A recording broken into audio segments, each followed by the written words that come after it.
वाहिगुरु जी का खालसा वाहिगुरु जी की फतेह। गुरु प्यारी साध संगत जी, अज की वीडियो विच आपां जाणांगे कि जदों सिख बीबी दा विआह सखी सरवरियां घर हो गया तां गुरु जी ने की चमत्कार कीता। यह सारी गलबात आपां अज दी इस वीडियो विच करांगे, इसलिए वीडियो नूं अंत तक जरूर सुनना जी ते कमेंट बॉक्स विच वाहिगुरु जरूर लिखना जी। सब तो पहला इस संबंध विच तुहाडे नाल एक साखी सांझी करन जा रही हाँ। इस साखी नूं पूरे ध्यान दे नाल अंत तक जरूर सरवण करना जी। आओ वीडियो शुरू करदे हाँ। एक पिंड जिसदा नाम वड्डे घर सी, इथों दा एक गुरसिख तरखान जिसने श्री गुरु रामदास जी तो सिक्खी धारण की सी, 6 महीने पिछों जथा शकत भेटा लैके गुरु जी दे दर्शन करन जांदा हुंदा सी। बड़ी शरधा नाल बाणी दा पाठ करदा अते सुनदा। इस गुरसिख दा नाम आकल सी। इस दे घर विच एक कन्या पैदा हुई जो गुरु घर दी प्रेमण सी। भाई आकल ने जद यह कन्या वर जोगी होई तां ब्राह्मण नूं इस वास्ते वर वेख के नाता करन वास्ते आखिया। ब्राह्मण ने बहुत घर वेखे अते फिरदा फिरदा तुकलाणी पिंड एक तरखान दे घर आण के उसदे पुत्र साधु नूं वेख के पसंद कर लिया। उपरंत उसदे माता पिता अते बरादरी नूं बिठाल के शगन ला दिता अते भाई आकल नूं दस्सिया, तेरी कन्या दा नाता तुकलणी पिंड दे साधा नाम दे सिख पुत्र साधु नाल कर दिता है। लड़का बड़ा सुंदर ते नौजवान है, घर भी बड़ा चंगा है। ब्राह्मण पासों यह सारी गल सुन के भाई आकल ने पूछया, भाई साधा गुरु दा सिख है कि नहीं? ब्राह्मण ने कहा, मैं इस गल दा पता नहीं कीता, मैं तां केवल एक चंगा घर ही वेख्या है। कुछ समा इस तरह जद बीत गया तां आकल ने भाई साधा नूं विआह दी साही चिट्ठी भेज दिती। जद विआह दा नियत दिन आ गया तां लड़के वाले जंज लैके भाई आकल दे घर आण टुके। जद लावां होण लगियां तां लड़के वालियां ने गुरसिੱਖੀ रीत ना करन दिती, सगों अपनी सखी सरवर ते शिष्यां दी रीति अनुसार सारा कारज कराया। जद इस गल का पता भाई आकल नूं लगा कि सखी सरवर दे उपासक हन तां ओह मन विच बहुत दुखी होया। विआह हो गया। लड़के वाले 2 दिन पिछों डोली लैके तुर पए। लड़की गुरु घर दी बड़ी प्रेमन सी। रस्ते विच जद कहार डोली चुकी जा रहे सन तां लड़की नूं पता लगा कि इस पिंड डरौली विच गुरु जी आए हुए हन। उसने बड़े दीन हो के कहारां नूं कहा, तुसी मेरे पिता दे घर दे लागी हो, मैं तुहानू जो मंगोगे देंगी। जे तुसी मेरा डोला इस पिंड विच गुरु जी पास लै चलो, मैं गुरु जी नू मत्था टेक लवां। बीबी दी बेनती सुन के कहार डोला लैके डरौली पिंड विच चले गए अते उत्थों गुरु जी दा डेरा पुछ के गुरु जी पास बीबी नू लै गए। बीबी ने गुरु जी दे चरनां ते मत्था टेकिया अते उब्बे सा लैके रोण लगी। गुरु जी ने प्यार दे के बीबी नूं जद रोण दा कारण पुछया तां उसने कहा, सच्चे पिता, मैं सरवरियां दे घर विआही गई हाँ जो गुरु घर नूं बिल्कुल नहीं मनदे। इस करके मैं अते मेरे माता पिता बड़े दुखी हन। गुरु जी ने धीरज दित्ती अते कहा, पुत्री तू चिंता ना कर, तेरा पति गुरु घर दा पक्का सिख बन जावेगा अते तेरी औलाद भी सिੱਖੀ धारण करेगी। तेरे लेखां विच एक मनमतीए दे घर जाना लिखिया होया सी, हुण तू गुरु घर विच आ गई है, इस वास्ते तेरे लेख मुड़ लिखदे हाँ। उपरंत गुरु जी ने बीबी दे मत्थे ते सतनाम आख के अपने सज्जे हाथ दी उंगल नाल कुछ लिख दिता। उधर जद लड़की दा डोला कहार लई जांदे ने, लड़की दे सौरे सादे ने वेख्या तां उसने पुछया, डोला उधर क्यों लै गए हन? तद एक सियाणे जांजी ने कहा, इस डरौली पिंड विच गुरु हरगोबिंद जी उतरे हुए हन। लड़की सिखां दी धी है, इस करके अपने इष्ट गुरु नूं मत्था टेकन गई है। यह गल सुन के साधे ने अपने पुत्र साधु 5-7 आदमियां नाल डोले दे पिछे भेज दिता। जद साधु ने डोले दे पिछे जाके गुरु जी दे दर्शन कीते तां दर्शन करन नाल ही उसदे हिरदे नूं शांति आ गई। उसने गुरु जी दे चरनां ते मत्था टेकिया। गुरु जी ने कहा, प्रसन्न रहो, सतनाम दा जाप जपो। अज तो तुरकां दा झूठा खाना अते सरवरीए तुरक दी मन्नत छड्ड के गुरु घर दी सिੱਖੀ धारण कर लवो। तुहाडे दोहां दे खोटे लेख मेट के उत्तम कर दिते हन। ਇਹ ਗੱਲ सुन के दोवें पति पत्नी बड़े प्रसन्न हो गए अते आग्या लैके जंज नूं आण मिले। साधु ने सारी गल अपने पिता नूं दसी अते सरवर दी उपासना ते मन्नत छड्ड देण वास्ते आख्या। साधु दे सारे परिवार ने इस गल दा बड़ा बुरा मनाया अते बुरा भला आख्या। घर जाके जद जनानियां नौ पुत्तर नूं सरवर दे स्थान अगे मत्था टिकाउण लगियां तां साधु ने कही फड़ के सरवर दा स्थान ही ढा दिता। घर विच रौला पै गया। सारियां ने इस गल नूं बुरा कहा, पर साधु ने चंगी तरह सब नूं गुरु घर दी मर्यादा समझा के चुप करा दिता। फिर उपरंत साधु दे माता पिता, भैन भाई अते होर भी कई लोग सिख बन गए। समा पा के साधु दे घर लड़का पैदा होया जो बड़ा सुंदर अते होनहार बालक सी।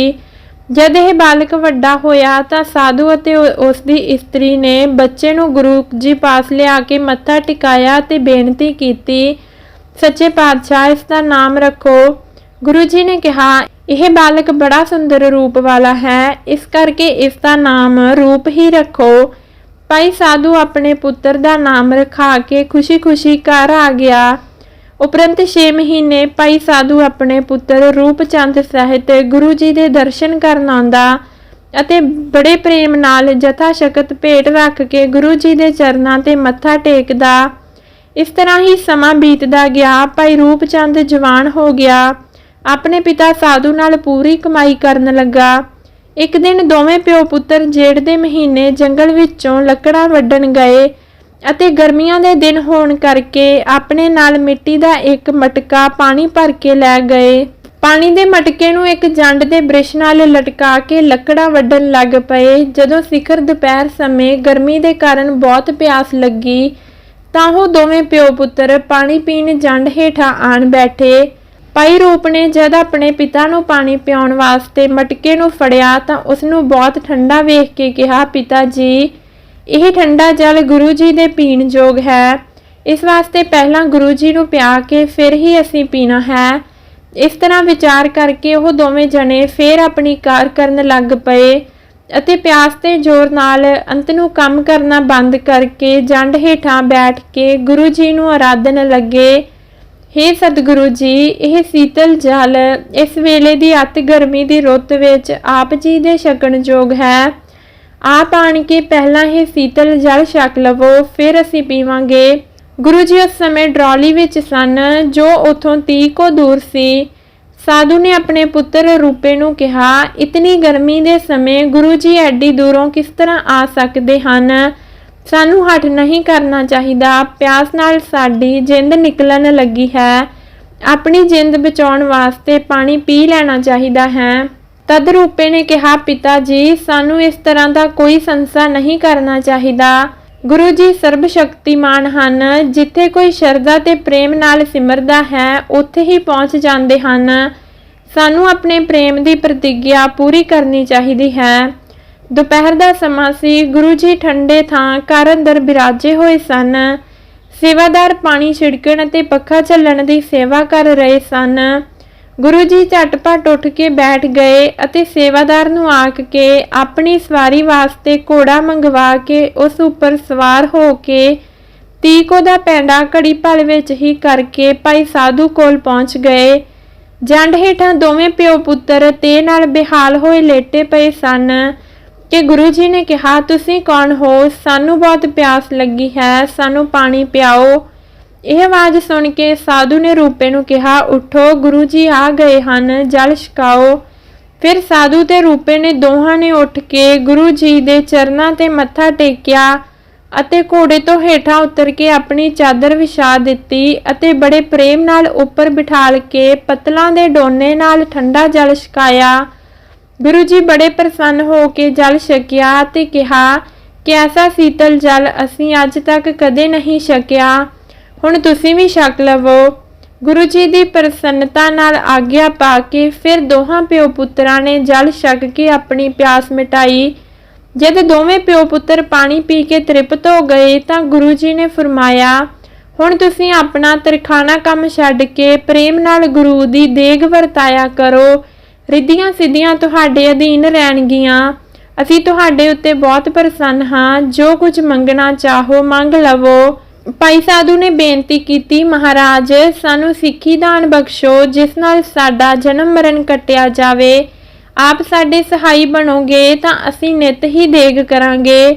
ਸਾਡੀ ਦੂਸਰੀ ਬੇਨਤੀ ਇਹ ਹੈ ਕਿ ਸਾਡੇ ਪਿੰਡ ਦੇ ਕੁਝ ਮੂਰਖ ਲੋਕ ਸਾਡੇ ਨਾਲ ਈਰਖਾ ਰੱਖਦੇ ਹਨ। ਅਸੀਂ ਉਹਨਾਂ ਦੇ ਹੱਥੋਂ ਦੁਖੀ ਹਾਂ। ਸਾਨੂੰ ਤੁਹਾਡਾ ਹੀ ਆਸਰਾ ਹੈ, ਹੋਰ ਸਾਡੇ ਪਾਸ ਕੋਈ ਚਤੁਰਾਈ ਨਹੀਂ ਹੈ। ਗੁਰੂ ਜੀ ਨੇ ਕਿਹਾ, ਤੁਹਾਡੇ ਦੋਖੀ ਲੋਕ ਸਭ ਉੱਜੜ ਜਾਣਗੇ। ਤੁਸੀਂ ਆਪਣਾ ਇੱਕ ਨਵਾਂ ਪਿੰਡ ਵਸਾ ਲਵੋ, ਤੁਹਾਡੀ ਬੰਸ ਬਹੁਤ ਵਧੇਗੀ। ਰੂਪਚੰਦ ਨੂੰ ਗੁਰੂ ਜੀ ਨੇ ਆਪਣੇ ਬਸਤਰ ਸ਼ਸਤਰ ਦਿੱਤੇ।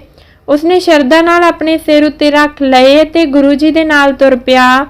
ਰਸਤੇ ਵਿੱਚ ਗੁਰੂ ਜੀ ਨੇ ਕਿਹਾ, ਰੂਪਚੰਦ ਤੂੰ ਸਾਡੇ ਦਿੱਤੇ ਹੋਏ ਬਸਤਰ ਕਿਉਂ ਨਹੀਂ ਪਹਿਨੇ ਅਤੇ ਸ਼ਸਤਰ ਧਾਰਨ ਕਿਉਂ ਨਹੀਂ ਕੀਤੇ? ਰੂਪਚੰਦ ਨੇ ਹੱਥ ਜੋੜ ਕੇ ਕਿਹਾ, ਮਹਾਰਾਜ ਮੈਂ ਤੁਹਾਡੇ ਦਾਸਾਂ ਦਾ ਦਾਸ ਹਾਂ। ਇਹ ਆਪ ਜੀ ਦੇ ਬਸਤਰ ਸ਼ਸਤਰ ਮੇਰੇ ਪੂਜਨ ਯੋਗ ਹਨ, ਇਹਨਾਂ ਨੂੰ ਮੈਂ ਧਾਰਨ ਨਹੀਂ ਕਰ ਸਕਦਾ। ਗੁਰੂ ਜੀ ਨੇ ਪ੍ਰਸੰਨ ਹੋ ਕੇ ਕਿਹਾ, ਜੇ ਤੂੰ ਸਾਡੀ ਬਖਸ਼ੀ ਹੋਈ ਤੇਗ ਨਹੀਂ ਧਾਰਨ ਕਰੇਗਾ ਤਾਂ ਤੇਰੀ ਰਸਨਾ ਹੀ ਤੇਗ ਹੋਵੇਗੀ। ਜੋ ਬਚਨ ਕਰੇਗਾ ਉਹ ਸੱਤ ਹੋਵੇਗਾ। ਉਤੋਂ ਚੱਲ ਕੇ ਜਦ ਗੁਰੂ ਜੀ ਚਾਰਕੋ ਆ ਗਏ ਤਾਂ ਇੱਕ ਚੰਗੀ ਜਗ੍ਹਾ ਵੇਖ ਕੇ ਡੇਰਾ ਕਰ ਦਿੱਤਾ ਤੇ ਭਾਈ ਰੂਪਚੰਦ ਨੂੰ ਕਿਹਾ ਕਿ ਤੁਸੀਂ ਇਸ ਜਗ੍ਹਾ ਆਪਣਾ ਨਗਰ ਵਸਾ ਲਵੋ। ਇੱਥੇ ਹੀ ਜਦ ਸੰਧਿਆ ਦਾ ਸਮਾਂ ਹੋ ਗਿਆ ਤਾਂ ਪੈਂਦੇ ਖਾਨ, ਬਿਧੀ ਖਾਨ ਆਦਿ ਕੁਝ ਸੂਰਮੇ ਗੁਰੂ ਜੀ ਨੂੰ ਲੱਭਦੇ ਹੋਏ ਪਿੱਛੋਂ ਆਣ ਮਿਲੇ।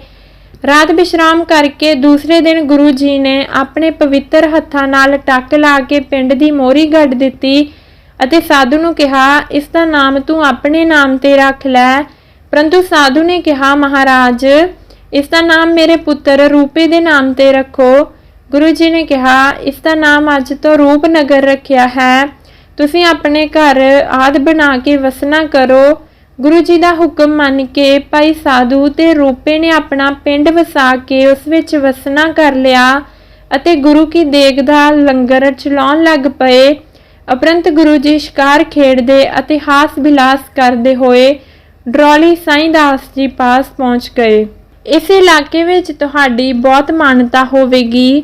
ਸਾਧ ਸੰਗਤ ਜੀ ਦੇਖੋ, ਜਿਨ੍ਹਾਂ ਨੇ ਸਖੀ ਸਰਵਰੀਆਂ ਹੋਣ ਦੇ ਨਾਤੇ ਵੀ ਸਿੱਖੀ ਨੂੰ ਧਾਰਨ ਕਰ ਲਿਆ ਤੇ ਗੁਰੂ ਨੇ ਕਿਰਪਾ ਕੀਤੀ, ਉਹਨਾਂ ਦਾ ਆਪਣਾ ਹੀ ਨਗਰ ਵਸਾ ਦਿੱਤਾ। ਉਹਨਾਂ ਨੂੰ ਐਸੇ ਵਰ ਦਿੱਤੇ ਕਿ ਉਹ ਦਾਤਾਂ ਲੈਣ ਵਾਲੇ ਨਹੀਂ, ਦਾਤਾਂ ਵੰਡਣ ਵਾਲੇ ਬਣ ਗਏ। ਅਸੀਂ ਸਿੱਖ ਹੋਣ ਦੇ ਨਾਤੇ ਵੀ ਹੋਰ ਥਾਵਾਂ ਤੇ ਤੁਰੇ ਫਿਰਦੇ ਹਾਂ, ਪਰ ਜੇਕਰ ਅਸੀਂ ਅਕਾਲ ਪੁਰਖ ਨੂੰ ਮੰਨ ਲਈਏ, ਅਕਾਲ ਪੁਰਖ ਦੇ ਹੋ ਜਾਈਏ ਤਾਂ ਫਿਰ ਸੱਚੇ ਪਾਤਸ਼ਾਹ ਜੀ ਸਾਡੇ ਲਿਖੇ ਹੋਏ ਲੇਖ ਵੀ ਬਦਲ ਦਿੰਦੇ ਹਨ, ਜਿਵੇਂ ਕਿ ਉਸ ਬੀਬੀ ਦੇ ਬਦਲ ਦਿੱਤੇ। ਵਾਹਿਗੁਰੂ ਜੀ ਕਾ ਖਾਲਸਾ, ਵਾਹਿਗੁਰੂ ਜੀ ਕੀ ਫਤਿਹ।